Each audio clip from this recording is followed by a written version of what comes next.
Assalamualaikum warahmatullahi wabarakatuh. Salam sejahtera bagi kita semua. Om Swastiastu, Namo Buddhaya, Salam Kebajikan. Saya Lina Khalita Ferdiana, NIM 21120 dari PSPA 16 Fakultas Farmasi Universitas Jember. Di sini akan mempresentasikan mengenai pengembangan obat industri farmasi yang sebelumnya telah disampaikan oleh narasumber kita dari PT Interbat bagian R&D, yaitu oleh Bapak Siswanto Tanuatmojo dan Ibu Dea Alicia. Apa saja yang akan kita bahas? Yang pertama ada pengembangan farmasi, yang kedua adalah pengembangan, yang ketiga studi praformulasi, yang keempat tahap pengembangan, lalu ada uji stabilitas, uji BABE, dan registrasi. Pengembangan farmasi ini bisa berupa obat baru dan obat generik. Yang pertama ada obat baru, ini dapat berupa zat aktif baru yang akan kita temukan. Kemudian ada kombinasi baru. Kombinasi baru ini misalnya dapat mengkombinasikan untuk pasien-pasien geriatri, karena pasien geriatri itu kan susah meminum obat, sehingga dapat dikombinasi obat-obat tersebut menjadi satu dalam satu sediaan atau satu tablet misalnya. Kemudian yang ketiga ada bentuk sediaan baru. Ini misalnya yang semulanya tuh bentuk tablet, kemudian dibentuk sediaan baru, bisa bentuk oral solution, misalnya suspensi atau emulsi. Kemudian ada cara pelepasan baru. Ini sebelumnya misalnya memakai pelepasan konvensional, di mana pasien meminum obat itu 3 kali sehari. Kemudian dengan adanya pelepasan baru ini, pasien meminum hanya 1 kali sehari saja. Kemudian potensi baru, contoh obat yang memiliki potensi baru ini misalnya asam salisilat. Asam salisilat ini diketahui memiliki efek untuk antiinflamasi, anti radang, anti nyeri, atau NSAID. Kemudian ditemukan lagi potensi baru dengan dosis yang lebih rendah, asam salisilat ini dapat digunakan sebagai antiplatelet untuk pengencer darah. Kemudian ada rute pemberian baru. Ini bisa terkait dengan bentuk sediaan baru. Bentuknya sama, namun cara pelepasannya berbeda misalnya. Kemudian rute yang digunakan juga bisa berbeda. Kemudian selanjutnya ada obat generik. Obat generik ini obat yang meniru obat yang sudah ada. Jadi obat yang sudah ada ini dinamakan obat inovator. Obat inovator ini sebelumnya sudah disetujui oleh BPOM. Kemudian ada industri farmasi yang meniru obat inovator ini, sehingga ini dinamakan dengan obat generik. Obat inovator itu bisa dikembangkan melalui sintesis kimia atau bisa melalui senyawa-senyawa baru yang diambil dari bahan alam. Bahan alam ini kemudian diekstraksi, ditraksinasi, dan diisolasi untuk didapatkan isolat aktifnya. Penemuan obat baru ini tentu membutuhkan waktu yang lama. Kemudian banyak penelitian, banyak dana yang harus dikeluarkan. Kemudian tingkat keberhasilannya juga bisa dibilang rendah ya. Jadi intinya obat baru itu mencari bahan yang memiliki potensi efek terapeutik optimal dengan toksisitas serendah mungkin. Ini merupakan skema pengembangan obat baru ya. Yang pertama ada penemuan, yang kedua pengembangan formula dan proses supaya bisa diberikan ke subjek. Yang ketiga ada metode analisis, ini untuk memastikan apakah sediaan tersebut benar-benar mengandung zat aktif yang kita inginkan. Jadi ada prinsip efikasi. Kemudian selain prinsip efikasi yaitu kita menginginkan efek safety-nya. Jadi kita mengetahui setelah dianalisis atau setelah menemukan metode itu tuh bisa digunakan untuk menganalisis apakah sediaan kita mengandung impurity atau mengandung degradan. Kemudian yang selanjutnya yaitu yang keempat ada uji klinis. Uji klinis ini ada di fase 1, 2, 3. Namun untuk fase uji klinis ini biasanya untuk obat generik itu tidak memerlukan uji klinis, melainkan uji bioequivalensi. Jadi untuk pengembangan skema ini untuk benar-benar obat yang baru, obat yang ditemukan dari sintesis kimia atau dari bahan alam tadi yang benar-benar baru. Sementara kalau obat generik itu biasanya tidak memerlukan fase uji klinis, fase 1, 2, 3, melainkan langsung uji bioequivalensi. Karena kan dia meniru dari produk yang sudah ada. Seperti itu. Selanjutnya ada jenis pengembangan obat. Yang pertama ada new drug development. Nah, ini merupakan pengembangan obat yang benar-benar baru. Jadi pengembangan obat itu membutuhkan waktu yang lama ya kalau kita menemukan dari senyawa yang benar-benar baru. Itu membutuhkan waktu 12 hingga 20 tahun. Nah, ini sifatnya high risk, high return. Karena membutuhkan waktu yang lama, ini juga resiko untuk kegagalannya kan juga tinggi ya. Jadi dia high risk, resikonya itu tinggi. Tetapi jika kita sudah berhasil menemukan obat yang baru, menemukan obat yang potensial, maka nanti return yang kita dapatkan juga akan tinggi. Ini bisa mengcover penelitian-penelitian yang membutuhkan dana yang besar tadi. Sehingga memang new drug development ini jika sudah berhasil, jika kita sudah mendapatkan obat yang potensial, nanti return yang didapatkan oleh perusahaan juga tinggi juga. Setara dengan ibaratnya usaha dan hasil itu sebanding gitu ya. Kemudian yang kedua ada improvised drug development. Ini pengembangan obat baru. Ini tuh konsepnya jadi obatnya itu sudah ada namun diimprovisasi atau dimodifikasi. Ini sebenarnya potensial untuk di Indonesia, tetapi hanya perusahaan yang memiliki dana besar karena di sini juga dibutuhkan uji klinis juga untuk improvisasinya, untuk modifikasinya. Ini membutuhkan 5-10 tahun. Medium risk, medium return. Nah, yang terakhir ini umum dilakukan di perusahaan Indonesia. Ini banyak sekali ya yang dilakukan di perusahaan Indonesia adalah generic drug development karena dia membutuhkan waktunya singkat 2-5 tahun. Tetapi dia memiliki low return karena low risk juga ya. Karena kan generik itu hanya meniru dari produk yang sudah ada gitu. Jadi risikonya rendah kegagalannya karena kan kita sudah ada pakemnya istilahnya, kita sudah ada contohnya melalui produk inovator, kita tinggal meniru saja. Tetapi returnnya juga rendah. Ini merupakan alur proyek pengembangan, jadi di industri itu ada business development, jadi ada bagian marketing, ada bagian R&D. Nah, nanti bagian marketing ini akan mengevaluasi nih kira-kira produk apa yang potensial untuk dikembangkan. Kemudian pihak marketing ini mendapatkan survei pasar, kemudian pihak marketing ini mengusulkan ke business development, lalu business development bagian R&D akan mengevaluasi apakah usulan dari marketing ini bisa diterapkan nih di perusahaan industri obatnya. Apakah obat tersebut itu kompatibel, ya, cocok dengan teknologi yang dimiliki perusahaan tersebut, kemudian ya terutama teknologi ya, teknologi yang dibutuhkan untuk memproduksi obat tersebut, apakah ada di industri itu, fasilitas-fasilitas itu apakah mumpuni untuk memproduksi usulan produk obat yang diusulkan oleh pihak marketing.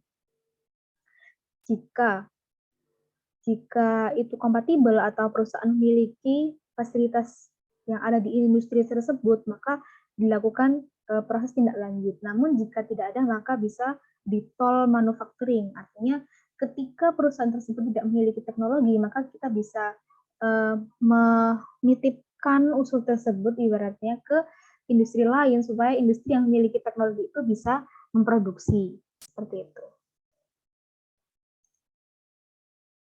Nah, bagian R&D ada 3, ada subnya ya. Ada pengembangan formulasi, yaitu bagian produksi obatnya. Kemudian ada pengembangan metode analisis, yaitu QC, dan ada registrasi. Nah, ini di industri itu berbeda-beda. Biasanya bagian R&D, pengembangan formulasi, metode analisis QC ini bisa dipisah-pisah, namun ada yang jadi satu, ada di R&D-nya tersebut. Memang bagian R&D itu memuat 3 ini, namun ada industri yang memisahkan bagian-bagian ini, itu tergantung kebijakan masing-masing industri farmasi ya. Kemudian ada bagian registrasi, ini untuk bagian registrasi obat yang ngurusi registrasi ke BPOM misalnya.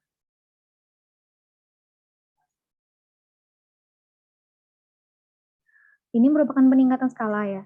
Jadi kalau proses pengembangan obat itu kan ada tahap-tahapnya, ada yang dimulai dari skala kecil, kemudian yang selanjutnya itu ada skala menengah, lalu selanjutnya lagi ada skala pilot atau produksi. Nah, untuk skala kecil ini atau bench scale biasanya itu mengembangkan metode analisis tentatif. Analisis tentatif itu adalah analisis yang belum tervalidasi secara penuh, jadi hanya dikalibrasi sebagian karena formulanya belum siap sepenuhnya. Nah, jika sudah mendapatkan formula yang optimal, maka jika benar-benar obatnya sudah prospektif gitu ya, sudah dinyatakan, oh obat ini berprospektif nih, ada sudah optimal gitu ya, maka dilakukan formula yang dilakukan optimasi formulanya.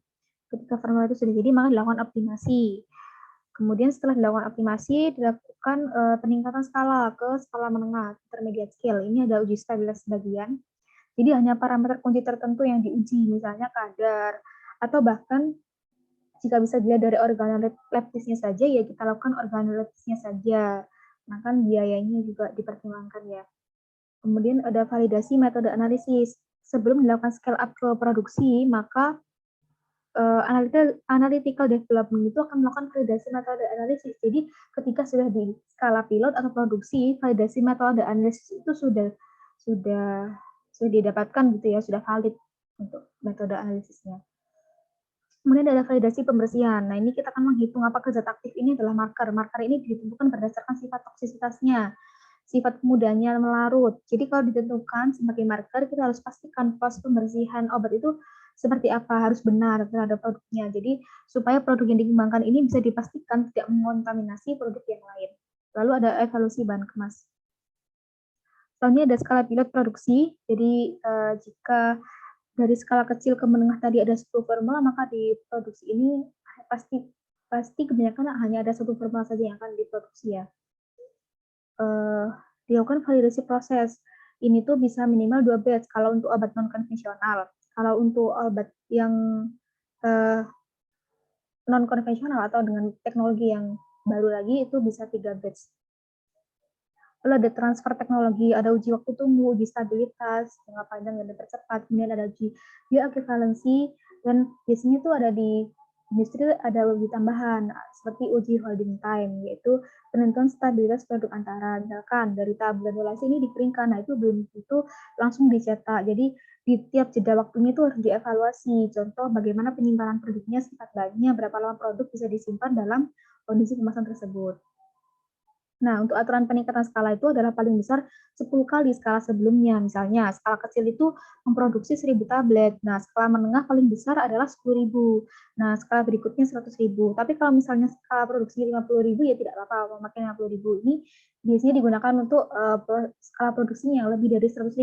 Misalnya, skala produksinya 200.000. Maka kita boleh menggunakan sampel 100.000 saja. Seperti itu. Masuk ke studi praformulasi, di sini ada karakterisasi sifat fisika, kimia, dan biologi bahan obat.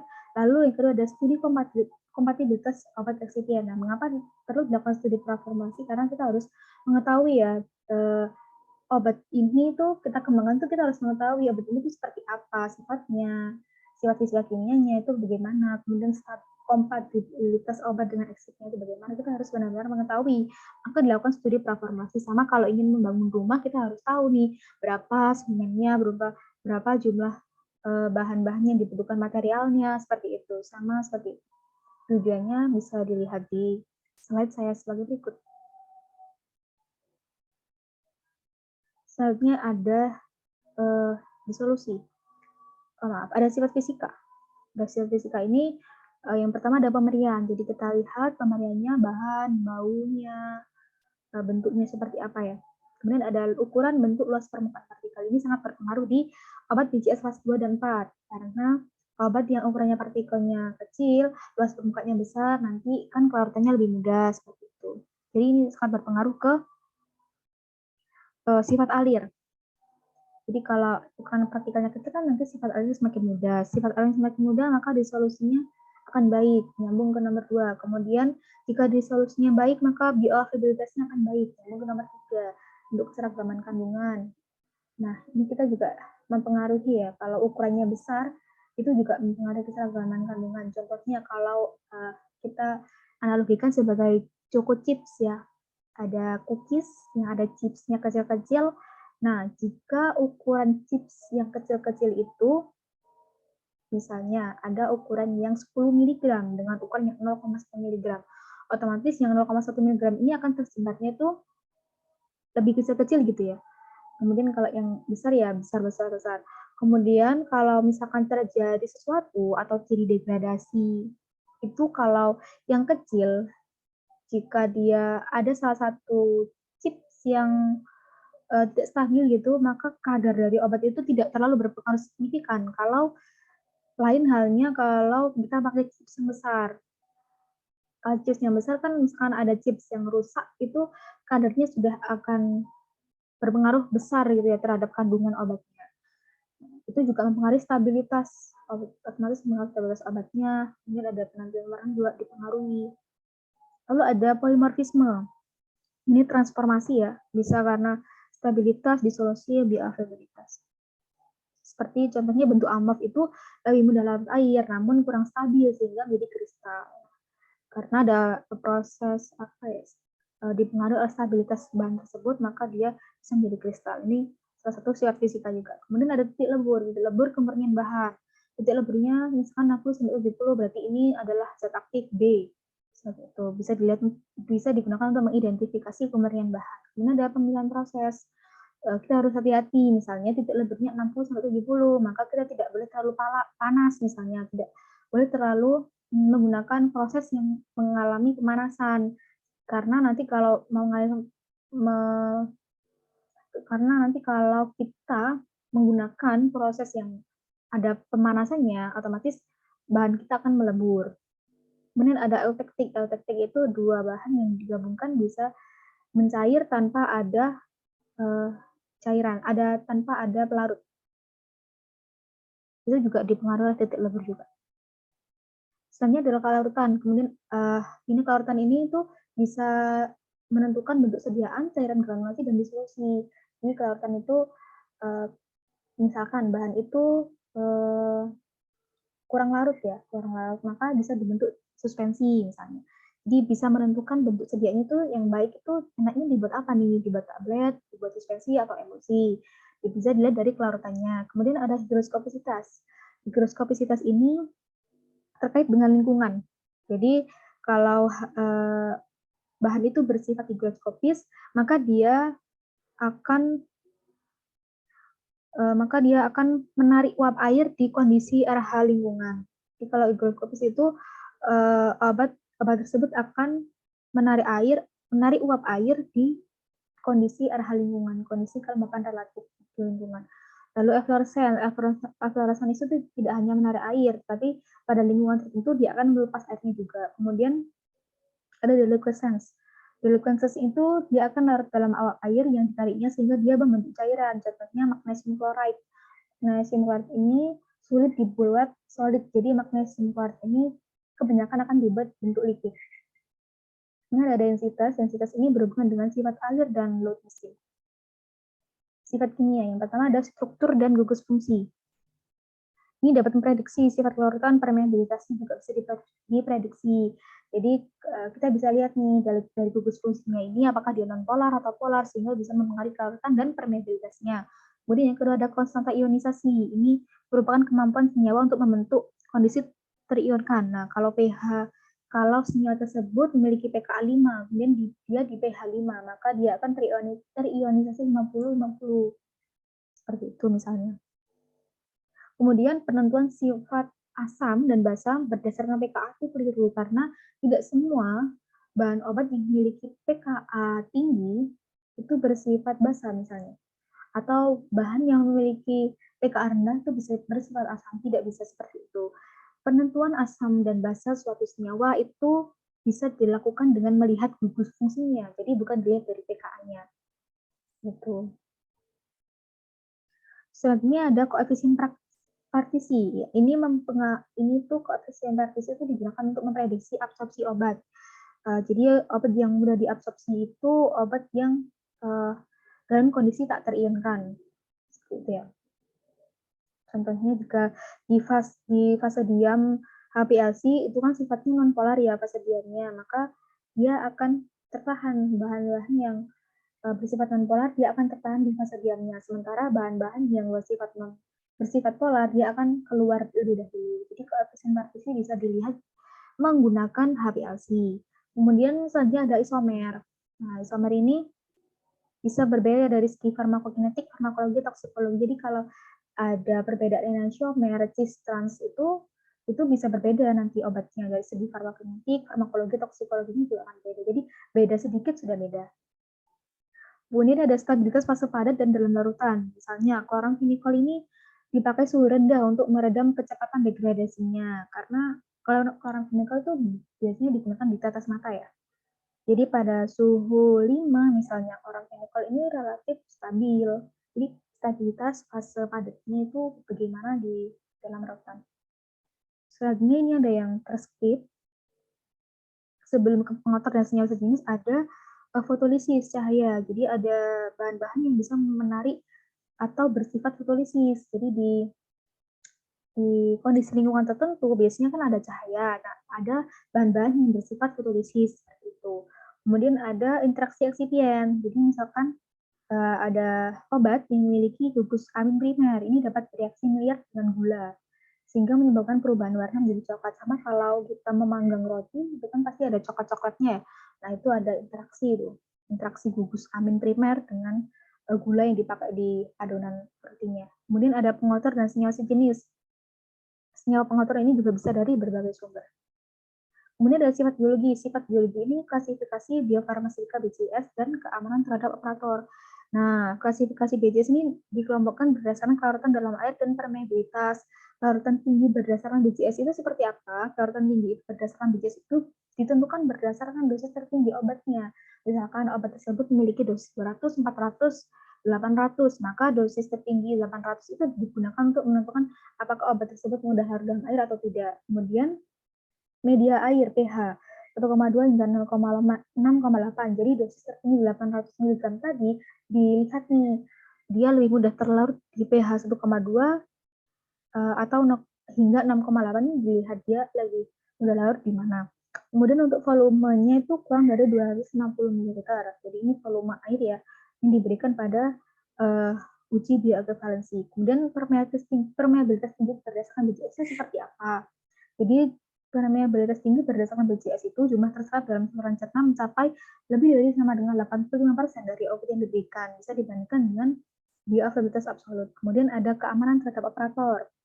Misalkan finasterid itu mengganggu hormon testosteron, maka operatornya tidak boleh untuk wanita-wanita hamil. Misalkan anak yang dikandungnya itu laki-laki. Dan nanti ditakutkan jika memproduksi di bagian obat finasterid ini nanti operator yang hamil tadi anaknya mengalami gangguan pembentukan genital karena dia mengganggu hormon testosteron seperti itu.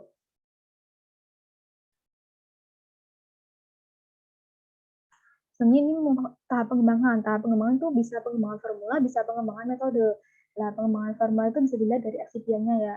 Bisa dicampurkan ke obatnya itu bisa ada diluent, ada binder, ada lubrikan, ada disintegran, kloran, dan sweetener. Ini tergantung industrinya bagaimana dia mengembangkan formula menggunakan eksipien-eksipien di sini. Kemudian ada selanjutnya spesifikasi produk ya. Langsung ke spesifikasi produk. Ini harus tahu desain obatnya itu seperti apa, ini bentuk seperti apa. Nah, ini tuh mengacu pada FI, pada USP, dan pada farmakope lain. Kemudian karakterisasi produk komparator, dilihat dari bentuk, sifat fisiknya dan biologinya, dilihat break score-nya, dilihat komponen bahan tambahannya, kemudian dilihat target populasi pasien. Untuk pasien pediatrik misalnya, taste masking-nya apakah sudah bagus, karena pada pasien pediatri ini biasanya dia lebih sensitif terhadap rasa pahit, maka harus cover nih rasa pahitnya seperti apa gitu ya. Kemudian bentuk sediaannya juga, biasanya kan kalau anak-anak itu lebih ke bentuk sedia sirup ya daripada yang tablet. Kemudian dari keamanan eksipiennya juga diperhatikan karena anak-anak ini memiliki atma yang beda dengan orang dewasa ya. Jadi contoh eksipiennya itu seperti sorbitol, laktosa, protein glikol, ini harus diperhatikan untuk anak-anak karena ada anak-anak yang intoleran terhadap laktos misalnya. Itu juga diperhatikan. Kemudian ada average, ada 3, yaitu ada container average, ada manufacturing average, dan stability average. Container average itu contohnya,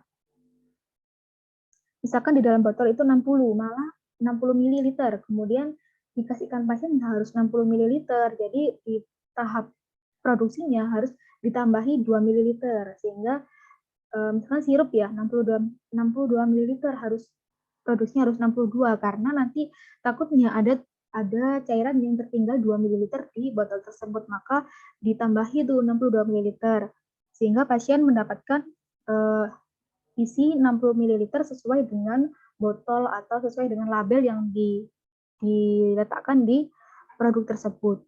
Kemudian ada manufacturing average. Ini contohnya paracetamol 500 mg, maka di dalam proses produksinya itu harus ditambahkan senyawa tambahan supaya ketika pasien itu mengonsumsi maka harus mendapatkan 500 mg juga, maka ditambahkan pengisi misalnya.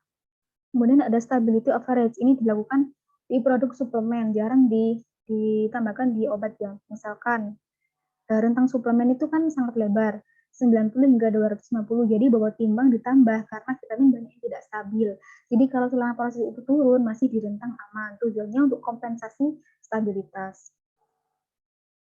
Kemudian untuk proses produksi sediaan padat, ini bisa cetak langsung dan granulasi. Kalau cetak langsung itu biayanya rendah, waktu prosesnya singkat. Resiko debu kesehatan operator juga diperhatikan, untuk resiko segregasi juga diperhatikan. Kemudian untuk granulasi ini ada dua, granulasi basah dan granulasi kering. Prinsip dasar pencampuran itu dievaluasi homogenitasnya ya, ketercampuran produk itu seperti apa. Ada dua, yaitu ada blend uniformity dan content uniformity. Kalau blend uniformity ini yang diinginkan adalah homogenitas seluruh campuran. Nah, ini sebenarnya sulit untuk dilakukan, sehingga di industri biasanya kebanyakan menggunakan content uniformity. Content uniformity ini homogenitas yang ditentukan berdasarkan kadar bahan aktifnya saja. Cara lain untuk menggunakan penilaian homogenitas ini bisa berdasarkan relatif standar deviasi. Semakin rendah standar deviasi, maka semakin homogen. Sementara untuk selanjutnya, lubrikasi. Nah, lubrikasi ini sering menjadi favorit, tapi banyak juga masalahnya. Untuk lubrikan ini sebaiknya tidak perlu homogen, karena lubrikan ini kan digunakan untuk bagian luar coatingnya saja ya, sehingga dia tidak mudah menempel di pans atau dies, tidak mudah menempel di pansnya.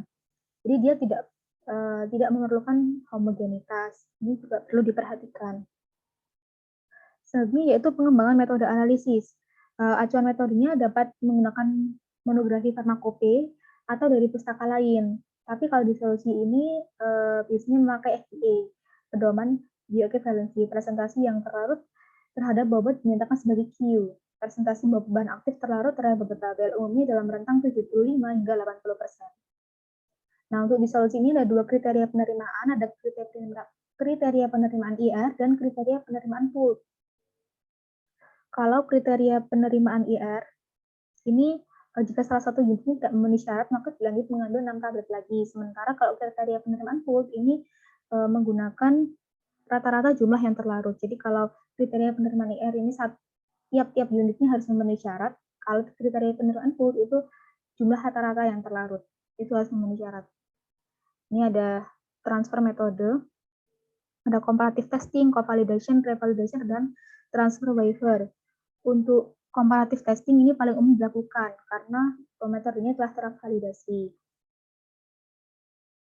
Untuk uji stabilitas, ini untuk menjamin produk yang dibuat stabil. Dikatakan stabil bila masih memasuki spesifikasi produk. Ini adalah prinsip-prinsipnya ya, bisa dibaca sendiri. Kemudian ada jenis uji stabilitas. Ada stabilitas dipercepat, yaitu menggunakan suhu yang lebih tinggi dibandingkan suhu simpannya, sehingga kita bisa tahu kestabilan dari produk itu lebih cepat gitu ya. Kemudian ada stabilitas jangka panjang, yaitu sesuai penyimpanan, jadi dilihat stabilitas produknya sesuai dengan suhu simpan produk tersebut. Kemudian ada in-use stability. In-use stability ini biasanya digunakan untuk produk-produk yang tidak langsung habis, misalnya untuk sirup. Obat itu kan digunakan tidak langsung habis ya. Nah, itu dilakukan evaluasi stabilitasnya. Kemudian ada stress testing. Ini kondisi ekstrim, contohnya freeze thaw testing untuk mengetahui risiko pada saat transportasi. Jadi ketika obat itu ditransportasi kan kita tidak tahu ya kemungkinan apa yang terjadi. Nah, itu dievaluasi supaya kita bisa mendapatkan data stabilitasnya seperti apa. Ada photostability testing, itu untuk melihat apakah bahan aktif itu mengalami fotolisis atau tidak. Ini merupakan desain uji stabilitas, kondisi penyimpanannya sebagai berikut, kemudian waktu pengujian juga diperhatikan, lalu parameter ujinya juga diperhatikan, pemilihan batch-nya seperti ini, kemudian spesifikasinya juga diperhatikan. Nah, ini adalah in-use stability tadi sudah dijelaskan ya. Kalau tablet dalam strip itu tidak perlu pengujian, tapi kalau tablet dalam botol itu perlu, karena kan in-use, berarti stabilitas yang digunakan atau yang dievaluasi pada produk yang masih dipakai gitu, masih belum habis. Ini ada uji BABE. Yang pertama ada bioekuivalensi, bioavailabilitas, dan uji ekivalensi. Kalau bioekuivalensi artinya dia ekuivalensi farmaseutik pada pemberian dengan dosis molekul yang sama menghasilkan bioavailabilitas yang sebanding atau memiliki efek yang sama. Kemudian bioavailabilitas itu apa? Bioavailabilitas adalah kecepatan dan jumlah bahan aktif atau senyawa aktif yang terserap dari produk obat dan tersedia di tempat kerjanya. Lalu diuji nih ekuivalensi, memastikan kalau membuat obat kopi memberikan obat yang sama dengan komparator. Jadi uji ekuivalensi ini untuk obat generik tadi dia harus memenuhi uji bioekuivalensi ini supaya sama profil disolusinya misalnya dengan produk inovator. Ini bisa uji in vivo atau in vitro. Kalau in vitro itu menggunakan uji disolusi terbanding. Kapan uji BE dilakukan? Ini obat yang satu golongan, menggunakan uji disolusi terbanding. Nah, kalau kapan dia waiver itu tidak melakukan bioekuivalensi dilakukan, nah ini bentuk sediaannya sama, tetapi dalam prosesnya berbeda, produsen dan tempat produksinya sama, proporsi dan zat aktif dan asitnya juga sama. Misalnya contoh ya, azitromisin 500 mg, babat tablet 800 mg. Ini sudah lolos uji BE, kemudian pihak R&D ingin membuat lagi nih versi 250 mg supaya bisa di bio-waiver. Artinya babat tabletnya berapa? Babat tabletnya 400 mg. Jadi perbandingan atau rasio itu harus sama. Nah, ini merupakan tahap pengembangannya, bisa dilihat sendiri ya. Ini semuanya didapatkan dari PPT materi dari narasumber kita dari PT Interbat. Ini merupakan kriteria bioekivalen, yaitu memenuhi dua parameter, AUSI dan Cmax. Langsung saja ya. Nah, kalau ini tuh tidak ekivalen, dilihat dari lower limit dan upper limitnya. Confidence intervalnya kan 80-125%. Nah, lower limit, upper limitnya itu masih memenuhi nggak di rentang ini? Nah, ini kan masih memenuhi, berarti tidak ekivalen. Berarti ini ekivalen. Nah, kalau ini tidak ekivalen, dilihat dari lower limit dan upper limitnya itu tidak memenuhi rentang 80-125%. Dari upper limitnya kan dia sudah over limit ya. Nah, obat uji itu apa? Obat uji itu diproduksi pada fasilitas CPOP, besar besarnya 1/1000 dari skala produksi. Kemudian untuk obat komparator itu perbedaan kriterianya itu harus kurang dari 5%, perbedaan kadar. Obat komparator itu memiliki izin edar di Indonesia, bila tidak ada harus terdaftar di ICH. Kemudian obat kopi yang terbukti bioekuivalen inovator. Kemudian termasuk dalam daftar prekualifikasi WHO. Ini merupakan uji disolusi terbanding, bisa dibaca ya untuk parameternya menggunakan F2. Kalau F2 memenuhi berarti lolos uji disolusi terbanding. Ini merupakan similarity faktor F2 ya. Kriterianya F2 harus lebih besar dari 50. Nah, ini merupakan aturannya. Minimal 3 titik sampling, minimal 12 menit setiap obat. Titik sampling kedua obat harus sama dan ada pada menit ke-15. Jika 15 menit persen terlarut kedua obat lebih dari 85%, maka disolusi sangat cepat, sehingga tidak dihitung. Langsung ke contoh soal ya. Nah, ini, maaf, untuk contoh soalnya sepertinya belum dicantumkan. Jadi, seperti ini ya konsepnya. Jadi tidak lebih dari satu nilai rataan dari tiap titik sampling lebih dari 85% untuk tiap obat. Titik sampling dengan persen terlarut lebih dari 85%, yang kedua tidak diikut sertakan. Jadi kalau obatnya itu sudah terlarut sebelum 15 menit, maka F2-nya tidak dihitung. Dia dilakukan uji ulang. Ditambahkan gitu ya, diakumulasi. Dilakukan uji ulang. Kalau dia sudah terlarut lebih dari 85%, kurang dari 15 menit. Nah, kalau dia sudah terlarut nih di itu misalkan 0, 10, 15, 20, 60. Dia terlarut lebih dari 85%, maka ujinya sudah dihentikan di titik 60 tadi karena dia sudah terdisolusi lebih dari 85%. Ini untuk registrasinya, peraturan registrasi obat bisa dilihat di Perka BPOM nomor 24 tahun 2017 tentang kriteria dan tata laksana registrasi obat. Untuk per BPOM nomor 15 tahun 2019 ini ada perubahan. Perubahannya bisa dilihat, perubahan 123 ya. Bisa dilihat di jdih.pom.go.id. Ini permohonan registrasi obat ya. Permohonan baru disubmit pelaporan secara online dan file selanjutnya diatur oleh BPOM. Ini adalah praregistrasi obat untuk prosedur registrasi untuk penapisan registrasi obat, penentuan kategori registrasi, dan bisa dibaca ya. Nah, ini registrasi itu kategorinya ada 3, ada registrasi baru, registrasi ulang, dan registrasi variasi. Ini semua ada di aturan BPOM, bisa dilihat dan dicari. Ini ada contoh sedikit deskripsinya. Ini juga bisa dibaca di aturan BPOM.